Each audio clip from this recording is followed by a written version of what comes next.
15 सालों तक गृह युद्ध झेल चुका लेबनान पहली बार इतनी खराब आर्थिक स्थिति का सामना कर रहा है। 1975 से 1990 तक लेबनान गृह युद्ध की चपेट में रहा। इसके बाद भी 2 दशक से लंबे समय तक सीरिया की सेनाएं देश में रहीं और लेबनान में अपना प्रभुत्व बनाए रखा। सन 2005 में लेबनान के तत्कालीन प्रधानमंत्री रफीक हरीरी की हत्या से उपजी स्थिति देश के राजनीतिक और आर्थिक इतिहास में एक बड़ा मोड़ लेकर आई। निर्णायक साल रहा 2005।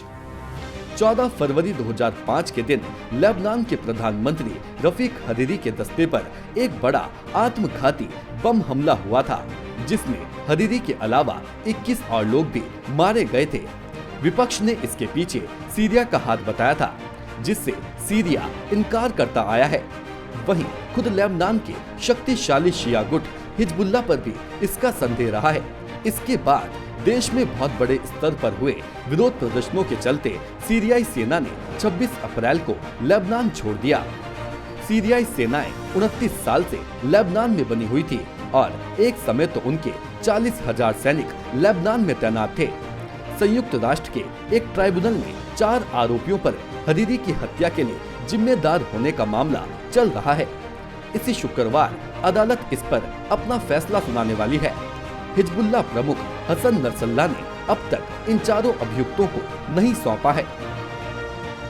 इजराइल के साथ जंग। जुलाई 2006 में हिजबुल्लाह ने 2 इजरायली सैनिकों को कब्जे में ले लिया, जिसके कारण इजराइल के साथ जंग छिड़ गई।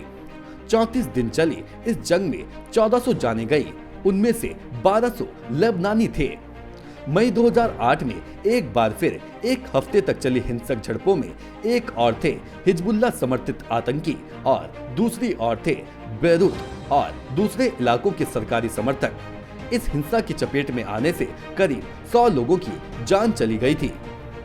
इन हिंसक प्रकरणों का उल्लेख करना इसलिए जरूरी है क्योंकि ये ऐसा समय था जब लेबनान फिर से गृह युद्ध के दलदल में गिरता नजर आ रहा था। जुलाई 2008 में जाकर लेबनान में एक 30 सदस्यों वाली राष्ट्रीय एकता सरकार के गठन पर सहमति बनी, जिसमें हिजबुल्लाह और उसके सहयोगियों को वोट करने की शक्ति दी गई। जून 2009 में रफीक हरीरी के बेटे साद हरीरी ने सीरिया विरोधी गठबंधन के नेता के तौर पर चुनाव जीता और देश के प्रधानमंत्री चुने गए। हिजबुल्लाह के साथ कई महीनों तक चले गतिरोध के बाद साद हरीरी नवंबर में जाकर सरकार का गठन कर पाए। जनवरी 2011 में हिजबुल्लाह ने सरकार गिरा दी और जून में अपने प्रभुत्व वाली सरकार का गठन कर लिया। ईरान समर्थित हिजबुल्लाह सरकार और सीरिया संकट। अप्रैल 2013 में हिजबुल्लाह ने मानो कि अपने लड़ाके सीरिया में राष्ट्रपति बशर अल असद के समर्थन में लड़ने भेजे और इसके बाद के सालों में भी हिजबुल्लाह अपने क्षेत्र के शक्तिशाली शिया देश ईरान से सैन्य और आर्थिक मदद लेकर हजारों लड़ाकों को सीरिया से लगी सीमा पर भेजता रहा। अक्टूबर 2016 में हिजबुल्लाह के समर्थन से ही लेबनान में सेना के पूर्व जनरल माइकल आउन राष्ट्रपति बने। इसी के साथ देश में 29 महीनों से चला आ रहा राजनीतिक निर्वात भर गया। साद हरीरी को फिर से प्रधानमंत्री नियुक्त किया गया। मई 2018 में हिजबुल्लाह और उसके समर्थकों ने 2009 के बाद देश में कराए गए संसदीय चुनावों में ज्यादातर सीटों पर जीत हासिल की।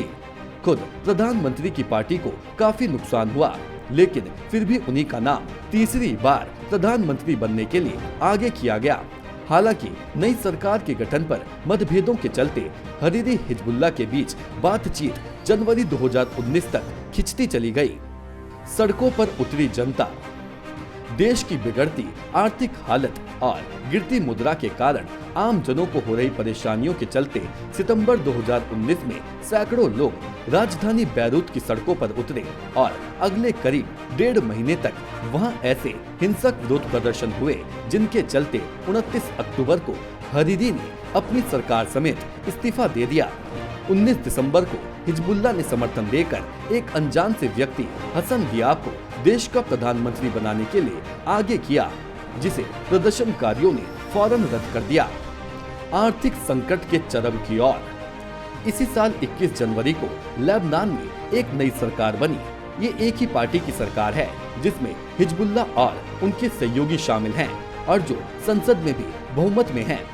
30 अप्रैल को सरकार ने माना कि लेबनान के इतिहास में पहली बार ऐसा हुआ है कि वह अंतर्राष्ट्रीय कर्ज चुकाने में चूक गया। इसके बाद से अर्थव्यवस्था को पटरी पर लाने और देश में आर्थिक सुधारों की योजना बनाई गई।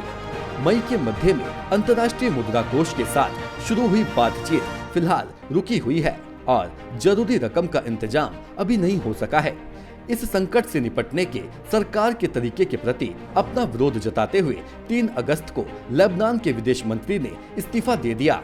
लेबनान पर 92 अरब डॉलर का कर्ज है, जो कि उसकी जीडीपी के 170% के आसपास है। देश की आधी आबादी गरीबी रेखा के नीचे जीती है और करीब 35% लोग बेरोजगार हैं। Bureau report, nation one. Nation one की खबरों के अपडेट के लिए आप हमारे चैनल को लाइक करें, सब्सक्राइब करें, पसंद आई वीडियो को शेयर करना ना भूलें और ज्यादा जानकारी के लिए लॉग इन करें www.nation1.tv पर। अधिक जानकारी के लिए आप हमें ट्विटर, फेसबुक पर भी फॉलो कर सकते हैं। तो खबरों की ज्यादा जानकारी के लिए बने रहें नेशन वन के साथ।